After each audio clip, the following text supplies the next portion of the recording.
Hi folks, I've had some requests to do a video regarding basics on ammunition and such. So I'm just going to cover a few things that might be helpful to some of you out there. Basically, you're going to deal with two types of firearms, and those are a center fire and a rim fire. Center fire is most of the firearms that you will encounter in which a firing pin impacts on the primer, and that ignites the powder inside the cartridge case.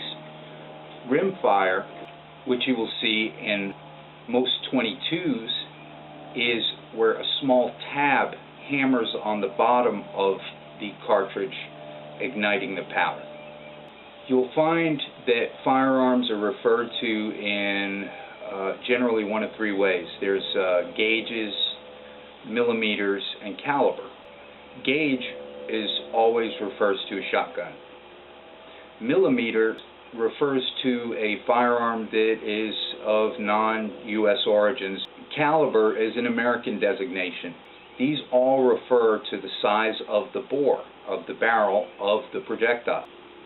With shotguns, most commonly you'll find 12-gauge shotguns. The larger the number on a shotgun gauge, the smaller the actual size of the round fired, with a 10-gauge being very large and a 20-gauge being very small. 410 being the smallest, which is .410. Millimeters is merely the expression of that diameter of the cartridge in millimeters.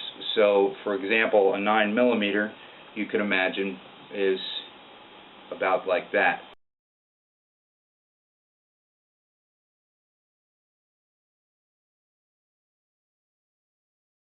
Caliber describes the projectile in decimals of an inch. So therefore, a .50 caliber machine gun is .50, or a half an inch. With one of the smallest rounds you'll deal with, the 22, is .22 of an inch.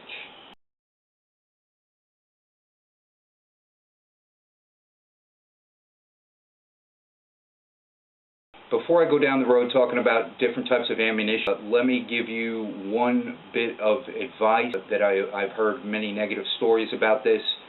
A lot of you will know people that reload or that will sell reloaded ammunition. Now, there are some reputable factories selling reloaded ammunition now that you can readily buy and use and enjoy. You will come across some individuals selling reloaded ammunition. You are taking a calculated risk in buying reloaded ammunition from an individual.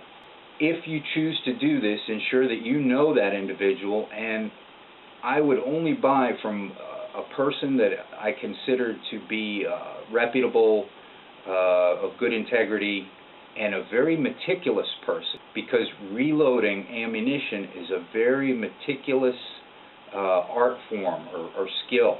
You need to, if this is the little old man down the street that keeps his pickup truck pristine and his yard just neat as a pin, then that's probably a good chance that he is very meticulous about reloading his ammunition.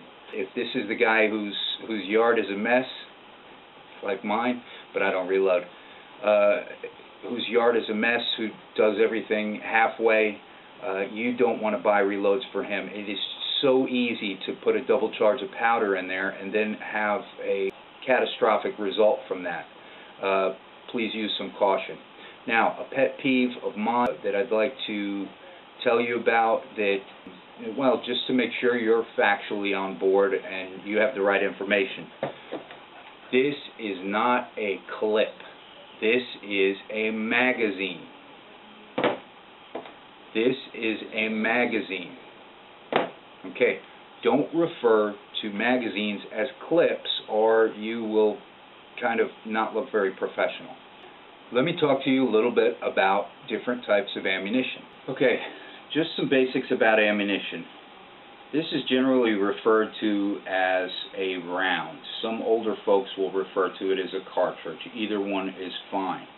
This is not a bullet. This is a round. This is a bullet. This is the actual projectile that flies out of the round when the firing pin impacts the primer. So basically what you've got is you've got the primer on the bottom.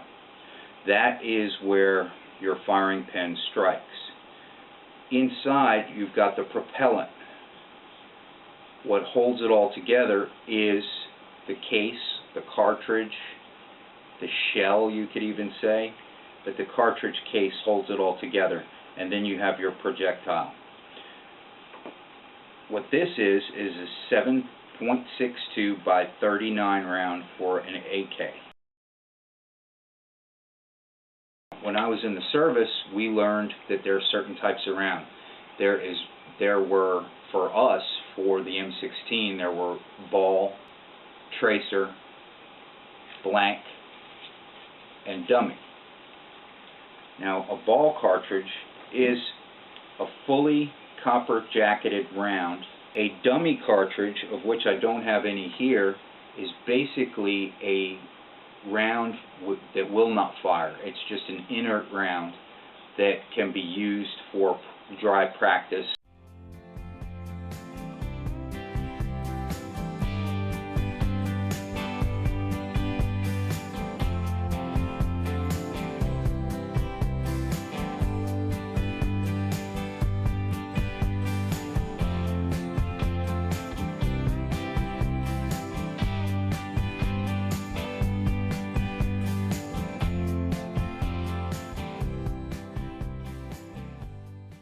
A tracer round tends to have a red or green tip, and that is a chemical that when the round goes down range, it burns and leaves a red or green arc visible to the naked eye.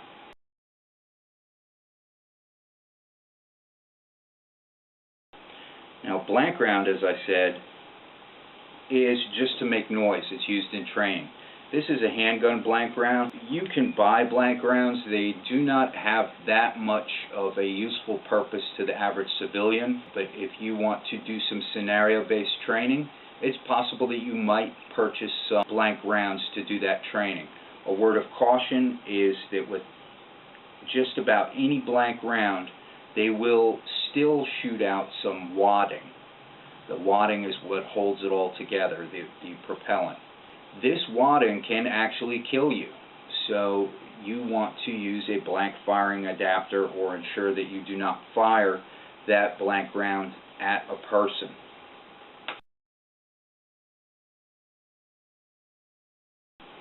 On a shotgun, shotgun is very versatile, as you've heard me say before. You will see the front of the round is crimped in like this.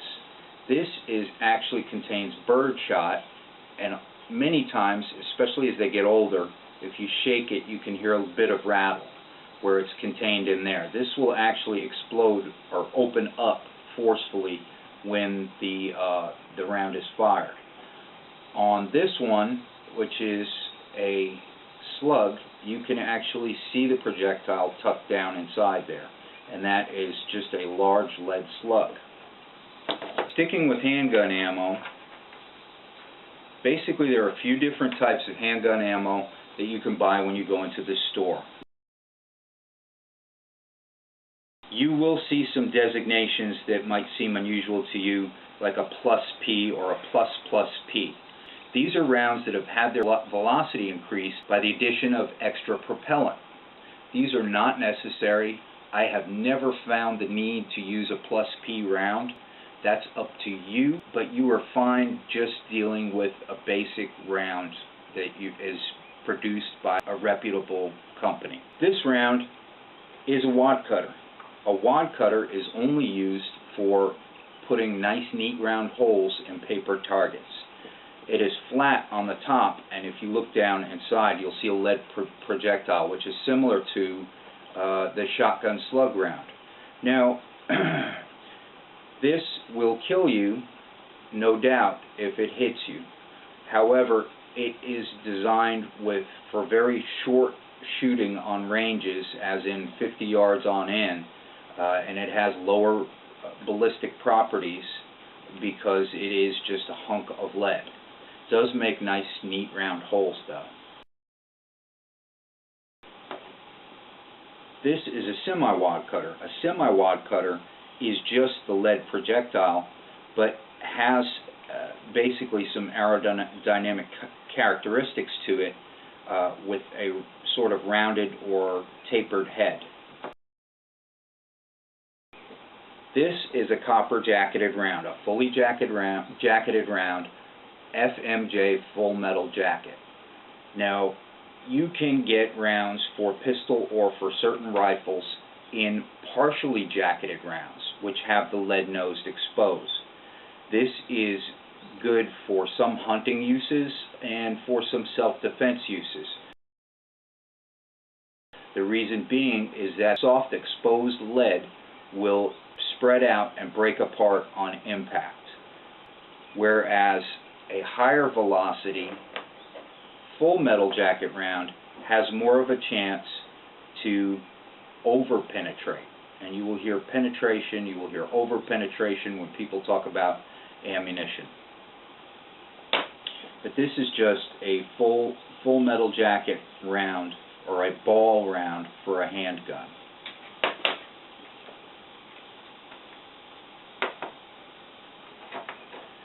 Another example of that for the 9mm. This is a full metal jacket. Okay, a hollow point round. Hollow point round is a round in which the top end is open. You can actually see down into the round. The reason for this is, again, defensive or for hunting, and this causes the round to open up. Self-defense rounds.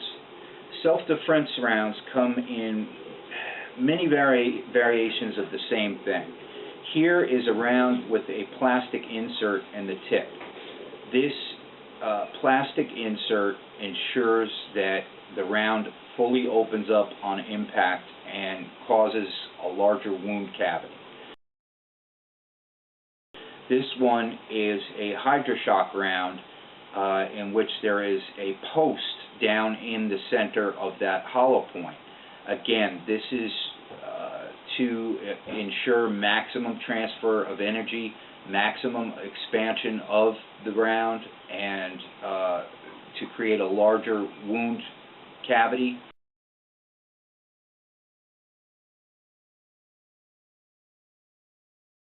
And greater impact on your target. This is a round of .22 ammunition.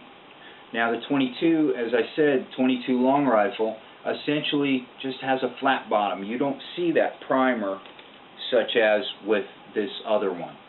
The primer in the center is hit by a firing pin. This one, after you shoot some .22 rounds, you will see that there is a little tap on it, sort of on the side of the bottom, and that is the way that this round is fired. So that's a .22 round. I've never seen .22 rounds reloaded either. I'm sure it can be done somehow.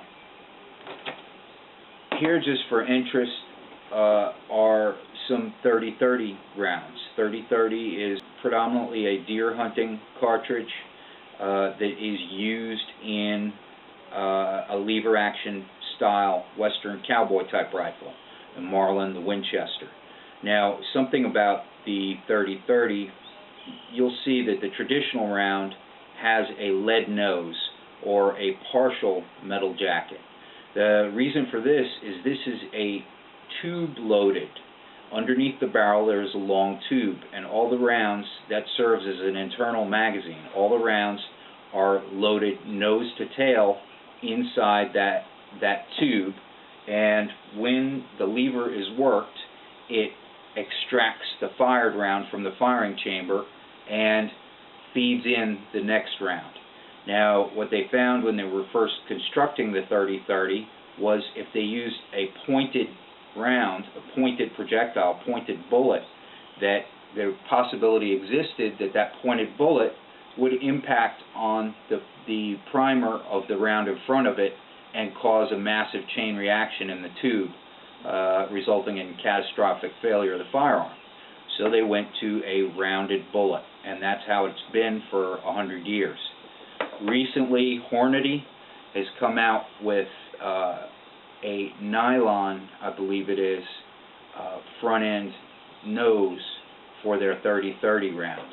What this does is you can see that it's a more streamlined, a more aerodynamic property round that will actually do better ballistically. It will fly further. So it's given me an extra perhaps 100 meters on my 30-30. Rather expensive though. Here, just for interest, is a speed loader. A lot of people talk about revolvers being too slow. I'll demonstrate this in the future in a video, but basically what this is this holds 5 rounds for a 5-round revolver that can quickly dump out your old brass and load in new and make it hot again. What do I recommend for you? Well, this varies person to person. Generally, the majority of the rounds that I have are full metal jacket rounds.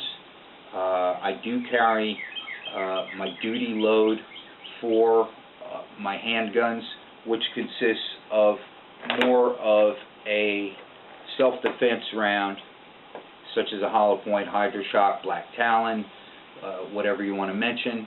And although I have fired them to get the feel for them, they're too expensive to fire at the range. So predominantly my go-to round is that ball round, that FMJ, full metal jacket.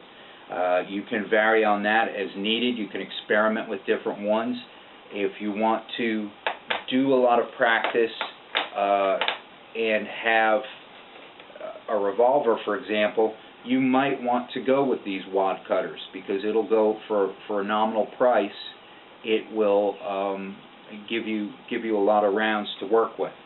Now, for an automatic handgun, a semi-automatic handgun, you will not see too many partially jacketed or non-jacketed rounds.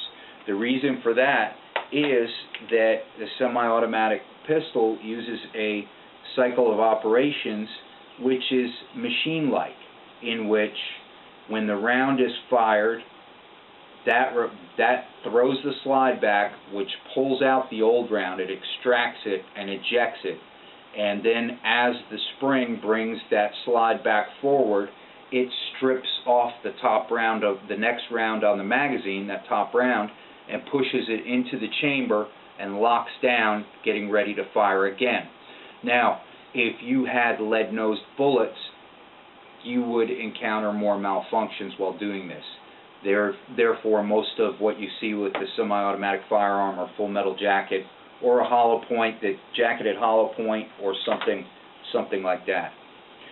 I hope I've answered some of your questions with this video. I'm sure there's tons of stuff that I've forgotten to mention. Please go ahead and post comments for anything that I've missed, because there are people asking for this information. It's important to them, and they have not gotten the training elsewhere. So if you can contribute, it's welcome. Thanks for your time. Stay safe.